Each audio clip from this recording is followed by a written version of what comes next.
وہ شان خلق دو عالم، درود ان پر سلام ان پر، میرے مولا یہ موقع دے کہ ختم الانبیاء دے۔ اور بزرگوں ایک بات سمجھ لو کہ ہمیں کچھ نہیں آتا، ہمارے لیے جو دن ہے وہ پہلا دن ہے کام کے اعتبار سے۔ ابھی ہم کو کام کی ہوا لگی بھی نہیں، ہمیں کچھ بھی نہیں آتا۔ سمجھو ہم تبلیغ میں پہلے دن، جب بھی آپ آؤ گے ایسا محسوس کرو گے پہلا دن ہے۔ آج تک میرے کو کچھ نہیں معلوم۔ کسی نے حضرت مولانا یوسف صاحب رحمۃ اللہ علیہ سے کہا، حضرت میں نے آپ کو اس زمانے میں دیکھا جب آپ علم الصیغہ پڑھتے تھے، ایک کتاب ہے صرف کی، گرامر کی، پر میں ابھی بھی وہی پڑھ رہا ہوں میں، یعنی میری پہلی کی کتاب ہے۔ نہ جاننے کے مزاج سے چلنا آدھا علم ہے، اور میں کچھ جانتا ہوں، مجھے سب کچھ معلوم ہے، یہ خطرے کی گھنٹی ہے۔ اللہ کو یہ بات پسند بھی نہیں آتی کہ میں کچھ جانتا ہوں۔ حضرت موسیٰ علیہ السلام جیسے نبی کہیں بات کر رہے تھے، کسی نے کہا ہے اللہ کے نبی اس وقت روئے زمین پر سب سے زیادہ عالم کون ہے، جاننے والا کون ہے؟ فرمایا میں۔ بس اللہ کو یہ بات پسند نہیں آئی، تم نے کیسا کہہ دیا کہ میں؟ پھر جاؤ ہمارے ایک فلانے بندے کے پاس، یہ علامتیں ہیں، جا کر ملاقات کرو، ان کے ساتھ رہو۔ ٹھیک ہے، اللہ کا حکم ہے۔ حضرت خضر سے جوڑی کر دی۔ حضرت خضر نے کہا میرے ساتھ رہنے کی ایک شرط ہے۔ بولے کیا؟ جو کچھ ہوتا ہے دیکھتے رہو، بولنا مت۔ تم نے بولا کہ تمہاری ہماری چھٹی۔ بولے ٹھیک ہے، چلے۔ حتی اذا رکبا فی السفینۃ خرقا قال خرقت لتغرق اہلها لقد جئت شیئا امرا قال الم اقل لك انك لن تستطيع معي صبرا۔ چلے کشتی میں بیٹھے، اس نے دیکھا اچھے لوگ ہیں، دیندار لوگ ہیں۔ حضرت خضر نے چلتے چلتے کشتی میں سوراخ کر دیا۔ ارے بولے کیا کرتے ہو؟ اس نے تم کو مفت بٹھایا اور تم اس کی کشتی میں سوراخ کر رہے ہو؟ بولے تمہیں صبر نہیں معلوم پڑتا۔ پہلی بات ہوئی تھی نا۔ ارے بولے پہلی غلطی ہے معاف کر دو، چلو۔ گئے آگے، کچھ بچے کھیل رہے تھے۔ حضرت خضر نے ایک بچے کو پکڑ کے مار ڈالا۔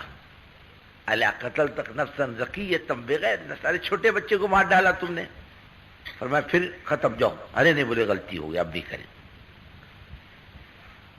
پھر چلے آگے، ایک بستی میں گئے، بستی والوں سے کہا مسافر ہے، ہمارے لیے کھانے کا انتظام کرو۔ انہوں نے کہا نہیں، ہمارے پابو آئی یضیفوہما، انکار کیا، ہم نہیں کھلائیں گے۔ اسی بستی میں ایک دیوار گر رہی تھی، حضرت خضر نے اس کو کھڑا کر دیا۔ بولے کیسے آدمی ہو تم؟ ارے انہوں نے تم کو کھلایا نہیں، تم نے ان کا کام کر دیا۔ فرمایا ھذا فراق بینی و بین، اب تمہارے میرے درمیان اب علیحدگی ہے۔ اللہ تم کو یہ بتلانا چاہتے تھے، تم کہہ رہے ہو میں جانتا ہوں، اب تم کیا جانتے ہو؟ اس چیز نے دیکھی، تم کو معلوم نہیں ایسا کیوں ہوا؟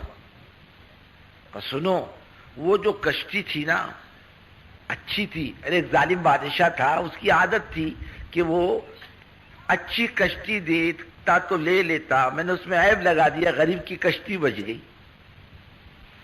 وہ بچے کو اس لیے مارا، اگر وہ بڑا ہوتا تو اس کے ماں باپ بڑے دیندار تھے، بچے کی محبت میں بے ایمان ہو جاتے، میں نے بچہ مار دیا، ان کا دین بچ گیا۔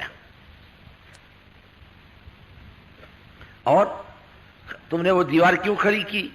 کہ اس لیے دیوار کھڑی کر دی کہ اس کے نیچے یتیموں کا خزانہ تھا۔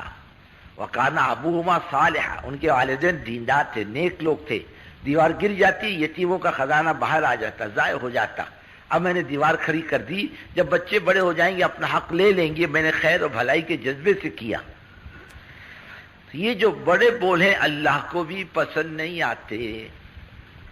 کیا بات کہی تھی حنین میں صحابہ نے؟ اذا اعجبتکم کثرتکم، اللہ فرما رہے ہیں تم کہتے ہو ہم بہت ہیں، دشمن کم ہیں، 4000 دشمن ہیں، 8000 12000 ہم ہیں، ہم تو نمٹ لیں گے ان سے۔ اللہ کو یہ بات پسند نہیں آئی، حضور پاک صلی اللہ علیہ وسلم کی موجودگی میں قدم اکھڑ گئے۔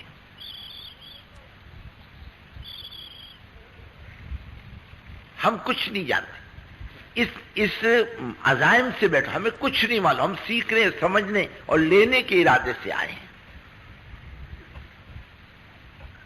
اور میں کچھ جانتا رہی، ان کو کیا معلوم، میں جانتا ہوں ان کو نہیں معلوم، میں بہت جانکار آدمی ہوں۔ یہ خطرے کی گھنٹی ہے۔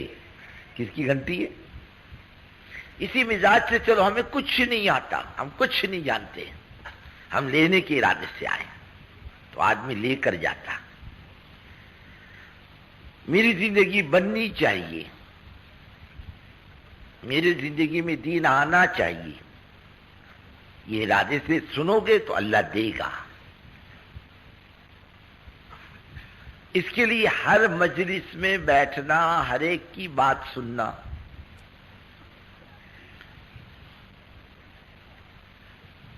اور آدمی ادھر ادھر اپنا وقت ضائع نہ کرے۔ اب پھر آپ کو بار بار بولنے کو اچھا بھی نہیں لگتا، پرانوں کا مجمع ہے، کس کا مجمع ہے، آپ کو بھی برا لگتا ہوگا کہ یار کیسے لوگ ہیں، ہم پرانے، یہ لوگ جانتے نہیں ہمارے مقام کو، آؤ آؤ بولتے، پھر کیا جاؤ جاؤ بولنا، بولو بھائی جاؤ تشریف لے جاؤ، ایسا بولنا پڑے گا پھر تو۔ یہ تو ایسا ہو کہ خود بیٹھے، خود آئے، اس کو جمع کرنے کی ضرورت نہیں پیش آئے، یہ خود جمع ہو جائے کرے، پرانوں کا مجمع ہے، اس سے آؤ کہنے کی ضرورت نہ پیش آئے، یہ خود چل کر آئے، یہ خود مجلسوں میں بیٹھے، یہ خود بات سنے۔ ہاں ایک انسان کی ضرورت ہے، اس سے کوئی نہ تو نہیں بولتا، آپ کو انسان کی ضرورت ہے، ایک آدمی کو پیشاب کا شدید تقاضا ہے، سردی ہے، بوڑھا آدمی بیچارہ چلا جائے، بوڑھا تو بیٹھا رہتا ہے، جوان ہی اٹھتا ہے، ہاں کون اٹھتا ہے؟ جوان اٹھتا ہے، بوڑھا بیچارہ برداشت کر لیتا ہے، گڑبڑ جوان کرتا ہے، جمنا ہی۔ انسان کی ضرورت کو تو شریعت بھی منع نہیں کرتی، لیکن معمولی معمولی باتیں آدمی کو اٹھا دے، یہ مناسب نہیں۔ اور یہ مجلسیں اس لیے میں نے شروع میں کہا، اس لیے شروع کی گئی کہ وہ باتیں جو نظام الدین کی چار دیواری میں کہی جاتی ہے، سارا مجمع تو نہیں پہنچ پاتا، نظام الدین گنے چونے لوگ پہنچ پاتے، سال میں وہ بھی 2 سال میں ایک آدھ ایک دفعہ 500-600 کا مجمع پہنچ جاتا ہے، باقی جو دوسرا مجمع ہزاروں کا ہے کام کرنے والوں کا، اس کے سامنے بھی تو صحیح بات آنی چاہیے۔ اس وقت آئے گی جب یہ سنے گا کہ بھئی اس وقت کیا کہا جا رہا، کیا ضرورت ہے کام کی، اسے لے، انشاءاللہ اسے کام آگے بڑھے گا، علاقہ ترقی کرے گا، اور علاقوں میں دین کی فضا بنے گی، بے دینی ختم ہوگی، اللہ زندگیوں میں دین کو داخل کرے گا۔ اس زمانے میں اللہ تعالیٰ نے یہ کام زندگی بنانے کے لیے دیا ہے۔ ایک تو ہماری مجلسوں میں جمنے کی عادت،